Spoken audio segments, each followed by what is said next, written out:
Good evening. Welcome in English class. Today we will read next page, chapter We Are Not Alone. So, all students, listen very carefully. Now I start. By morning on January 3, the pumps had the water level sufficiently under control for us to take 2 hours rest in rotation. Okay, now I start. Explain. अब time आता है जनवरी 3 का, सुबह का time होता है। जो pumps होते हैं उनके कारण जो वाटर लेवल या शिप के अंदर वो कंट्रोल के अंदर आ जाता है और साथ ही में उन लोगों को रेस्ट करने के लिए भी मिल जाता है। तभी वो देखते हैं कि वाटर लाइन है, उसके आसपास एक बहुत बड़ा लीक होता है। जब उसे वो चेक करते हैं तो उन्हें पता पड़ता है कि नील फ्रेम होता है। उनकी बोट का पूरी तरह से डिस्ट्रॉय हो चुका है और उनका जो पूरा स्टार बोर्ड सेक्शन है कुछ कवर्ड पार्टीशंस के ऊपर ही टिका हुआ है। क्लियर? उसके बाद इंसिडेंट के 15 आवर्स के बाद वेव वॉकर होती है, वो इतने अच्छे से नहीं चल रही होती है क्योंकि वो डिस्ट्रॉय हो चुकी होती है। और अब ऑथर कहते हैं कि वो अब ऑस्ट्रेलिया तक तो नहीं पहुंच पाएंगे। क्लियर? इसलिए वो अपने चार्ट्स को चेक करते हैं और कैलकुलेट करते हैं कि वहां पर कुछ 100 किलोमीटर दूर कुछ छोटे छोटे आइलैंड्स होते हैं, जिनमें से एक था एल एम्स्टर्डम, जो कि फ्रेंच साइंटिफिक बेस है। पर जो मेन चैलेंज था ऑथर का, वास्ट ओशियन में यानी कि विशाल समुद्र में सुई की नोक जितनी जगह घेरने वाली द्वीपों पर, आइलैंड्स पर पहुंचने की थी। परंतु पवनों और सागर के शांत होने तक हम अपने कैनवास नहीं खोल सकते और वास्तव में हमारे बचने के अवसर बहुत कम थे। विशाल लहर ने हमारे सहायक इंजन को खराब कर दिया था। Clear students?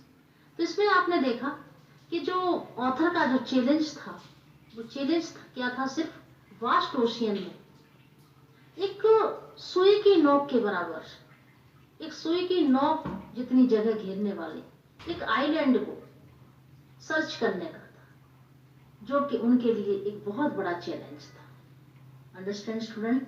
Next paragraph. In January 4,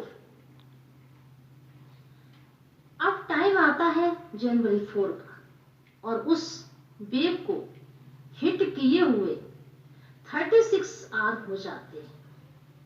कितने आवर हो जाते हैं? 36। तभी से ही वो कॉन्टिन्यूसली वो पानी को बाहर फेंक रहे होते हैं और उनकी बोट में कुछ ही सेंटीमीटर पानी बचा हुआ होता है। पर अब वो कोई सेल नहीं लगाते क्योंकि वो जानते हैं, यानी वो कोई सेल नहीं लगाते हैं अपने शिप के ऊपर क्योंकि वो जानते हैं कि वो सेल लगाएंगे तो उसके कारण एक प्रेशर क्रिएट होगा बोर्ड पर। क्लियर? जो उनके मेन मास्ट वो सीधा उनके हल्के पार्ट को बाहर की तरफ तोड़ देगा, इसलिए वो एक छोटा सा स्ट्रॉन्ग जिब ही लगाते हैं आगे की तरफ बढ़ने के लिए। साथ ही में इतने टाइम के बाद मैरी को कुछ कॉर्न बीफ और क्रैकर बिस्किट्स मिलते हैं।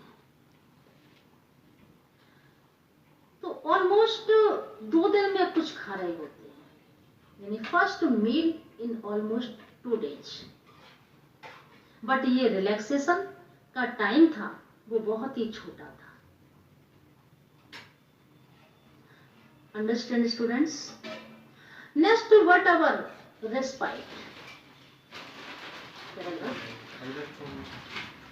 जनवरी 4 PM यानी शाम के 4 बजे फिर से ब्लैक क्लाउड्स आने लगते और उसके कुछ ही घंटों बाद जो विंड्स नॉर्थ से हैं वो 40 नॉट्स तक आ जाते हैं, क्योंकि बहुत ही फास्ट विंड होते हैं। Clear students? और जो सीधा उसकी जो वेव यानी जो लहरें थी वो फिर से ऊंची होने लग जाती है। Understand students? और वेदर था वो अगले दिन फिर खराब होने लगा। क्लियर? नेक्स्ट, अब टाइम आता है जनवरी 5 का, जब उनकी सिचुएशन बिल्कुल होपलेस हो जाती है। उस टाइम जो ऑथर होते हैं वो अपने चिल्ड्रन के पास जाते हैं। तब जोनाथन उनसे पूछते हैं कि क्या डैडी हम मरने वाले हैं?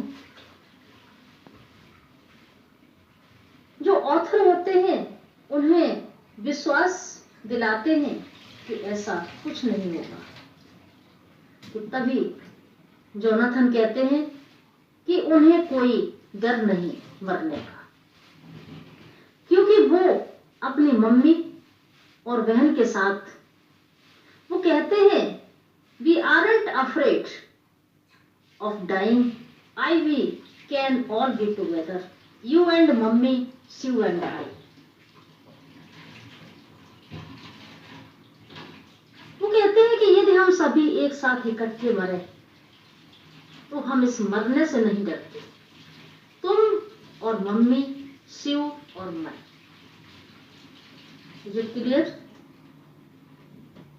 नेक्स्ट, जब ऑथर इस बात को सुनते हैं, जब उनके बेटे जोनाथन ने जब शब्दों को बोला, तो जब ऑथर इन बातों को सुनते हैं तो उनके पास कोई वर्ड्स नहीं होते हैं, उनके पास कोई शब्द नहीं होते हैं बोलने के लिए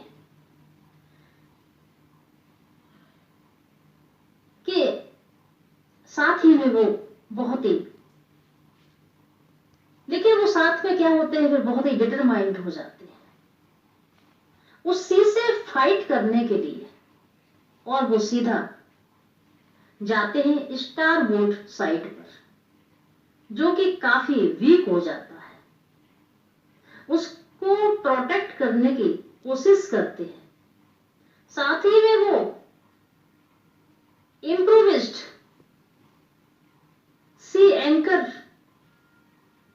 को यूज करते हैं और कुछ हैवी नाइलॉन रॉप्स को यूज करते हैं। कुछ 22 लीटर प्लास्टिक बैरल्स पैराफिन के साथ आगे आने वाली वेव्स को स्टॉप करने के लिए। Is it clear? Next paragraph. That evening, Mary and I sat together. I explain. उसी दिन शाम को मैं अपनी वाइफ मैरी के साथ बैठे होते हैं और साथ में वो हाथ पकड़कर बैठे होते हैं, क्योंकि जो मोशन ऑफ वेव्स था उसके साथ पानी हर वेव के साथ अंदर आता जा रहा था। क्लियर? और उन दोनों को लग रहा था कि उनका एंड, इट मीन्स उनका अंत अब काफी नियरेस्ट है, काफी करीब है। Understand students? Next paragraph. But wave walker road out of storm. But wave walker जो होती है वो स्टोर्म से निकल जाती है, तूफान से निकल जाती है। अगले दिन जनवरी 6 को जो विंड्स वेव होती हैं धीरे धीरे यानी धीरे होने लग जाती है। जो ऑथर होते हैं वो चार्ट रूम में जाते हैं और विंड्स बीट्स को कैलकुलेट करते हैं और इसी हिसाब से कैलकुलेट करते हैं अपनी पोजीशन,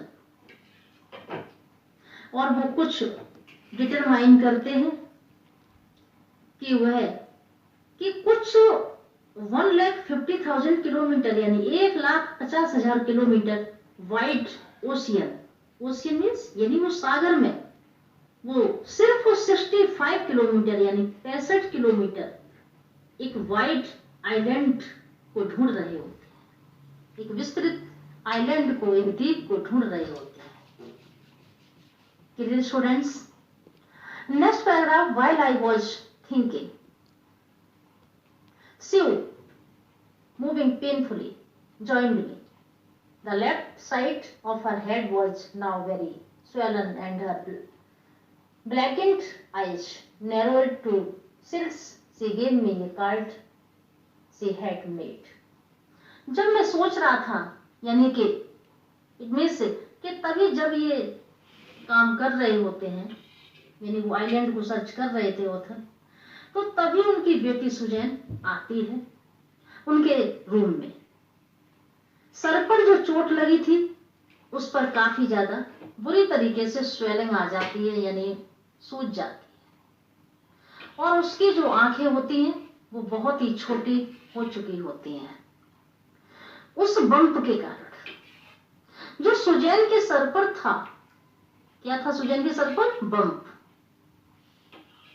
इस हालत में भी सुजैन अपने पापा को एक कार्ड देती है जिसमें कुछ कैरिकेचर्स बने होते हैं उनके और उनकी वाइफ के, और सुजैन कहती है कि इसमें कुछ फनी पीपल हैं और इन्हें देखकर मुझे तो बड़ी हंसी आई है, आप भी इसे देखकर हंस रहे हो।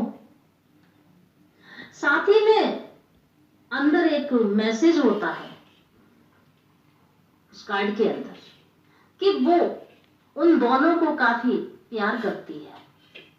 कौन? सुजैन। और वो उन्हें थैंक्स कहना चाहती है, और वो ये भी उसमें लिखती है उन्हें हमेशा बेस्ट के लिए, उन्हें हमेशा बेस्ट के लिए होप करना चाहिए, वो उसमें ये लिखती है उस कार्ड में, और वो किसी तरह से इस सिचुएशन से बाहर निकल जाएंगे। Okay students, I think all students you understand the explanation. Next I will teach you tomorrow. Okay, thank you so much.